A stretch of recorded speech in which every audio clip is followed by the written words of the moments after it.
Ciuman Nathan.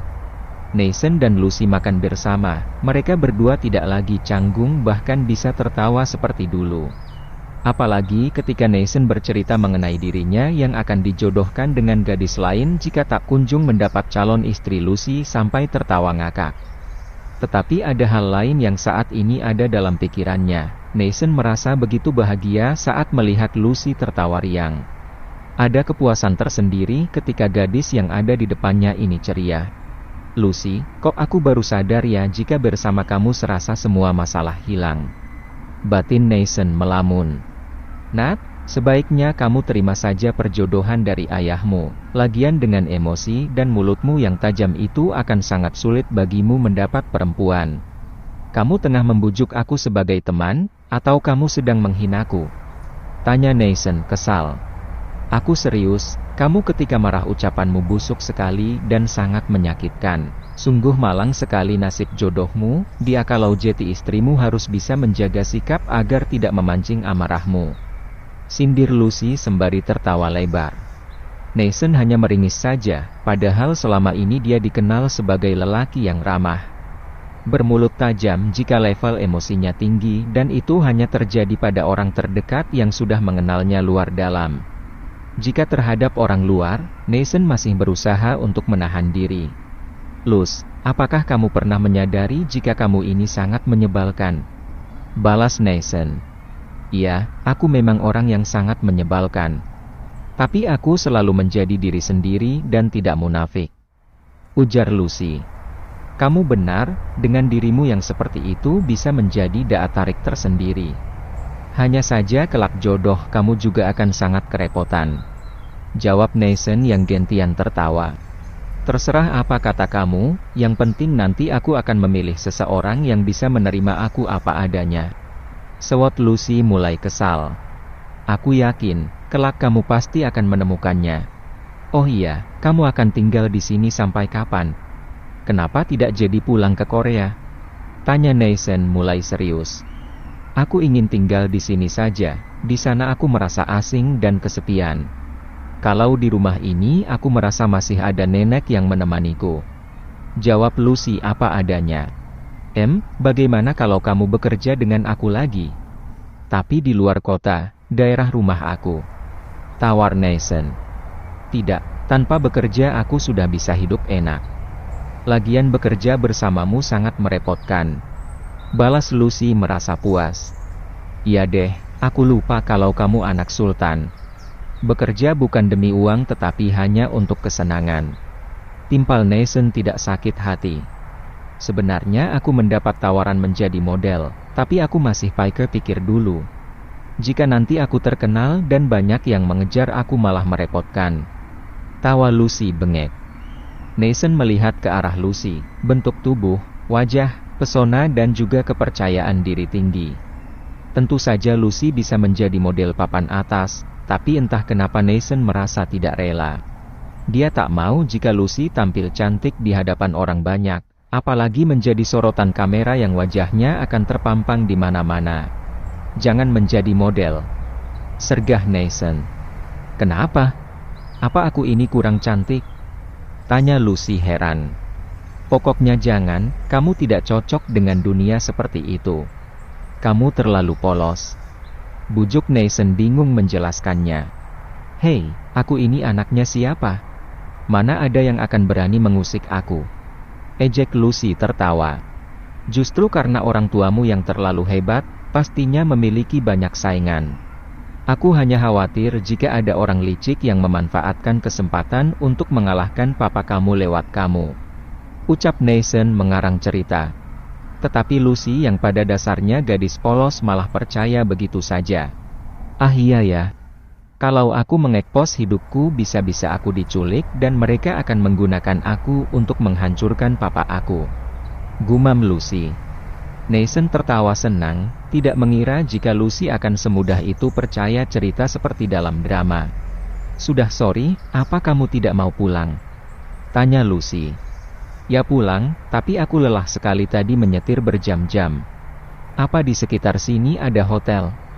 Tanya Nathan yang memang sangat lelah, Terlebih lagi malas pulang mengingat kesedihannya akan cinta yang tak sampai. Ada, tapi jauh. Kalau mau istirahat di sini saja tidak apa-apa.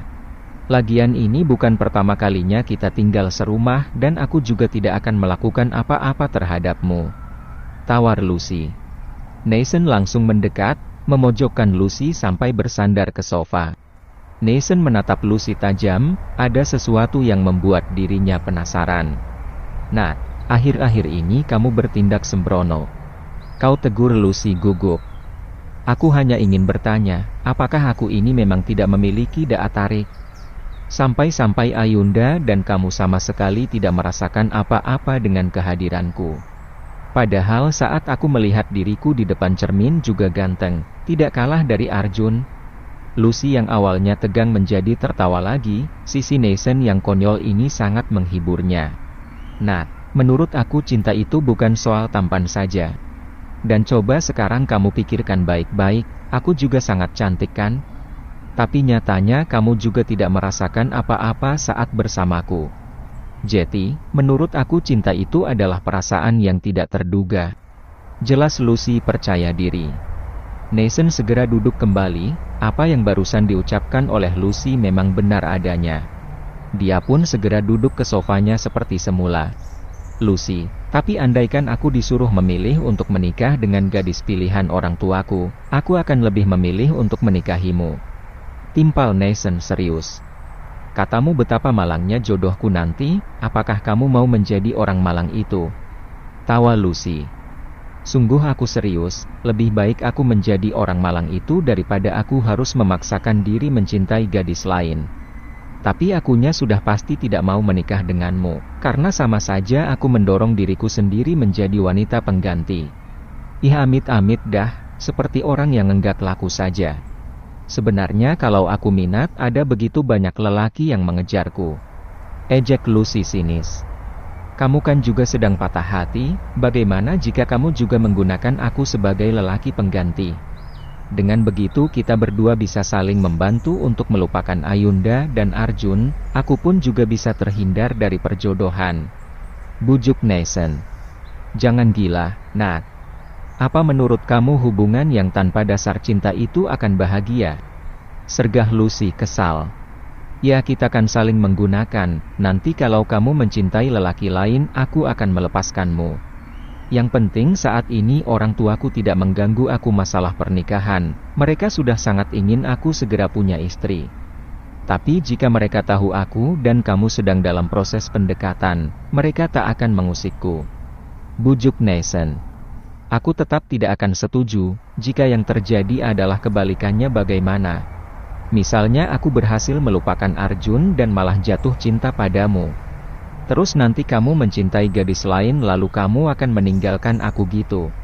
Bukan hanya aku semakin menjatuhkan diri ke lubang kenistaan. Timpal Lucy sama sekali tidak setuju.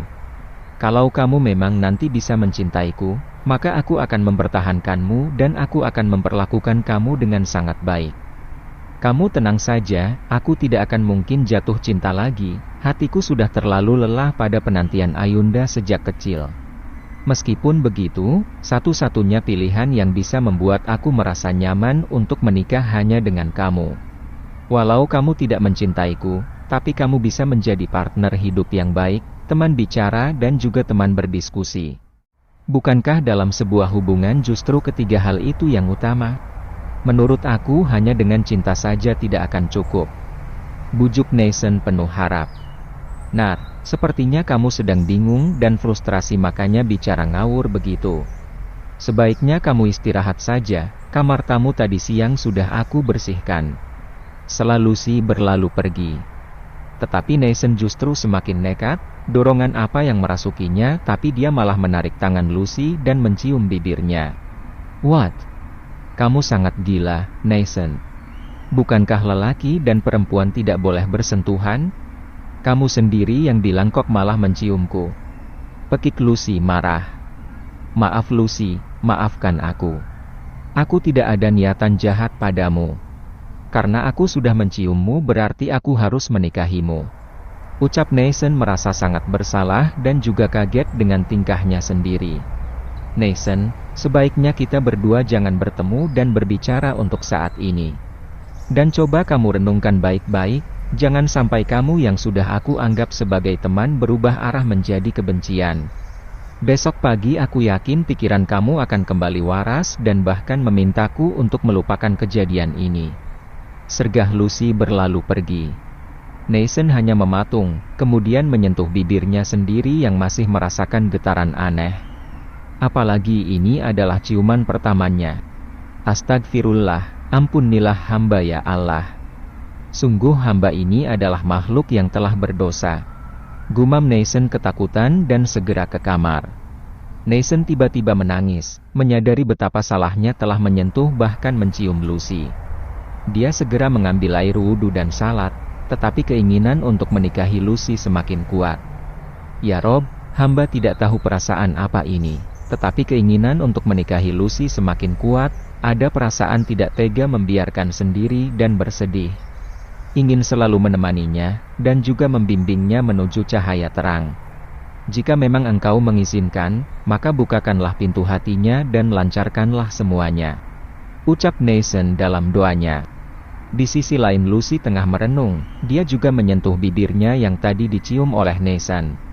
Sepertinya dia sedang kerasukan, besok kalau setanya sudah pergi dari dirinya maka Nathan akan berubah menjadi lelaki yang jutek lagi.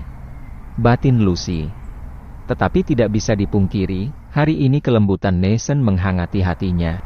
Ada perasaan agar Nathan selalu bersikap seperti itu selamanya. Luz, kamu ini mikir apa sih? Jangan sampai kamu terluka untuk kedua kalinya. Jelas-jelas Nathan masih mencintai Ayunda. Kalau sampai aku terluka lagi akan kemana aku pergi? Jangan jadi gadis yang goblok, Luz. Gumam Lucy pada dirinya sendiri. Lucy menghempaskan tubuhnya ke ranjang dan memeluk bantal gulingnya, tetapi dia sama sekali tidak bisa tidur karena setiap memejamkan mata akan selalu terbayang saat dicium oleh Nathan. Dasar Nathan sialan, besok pagi akan aku pukul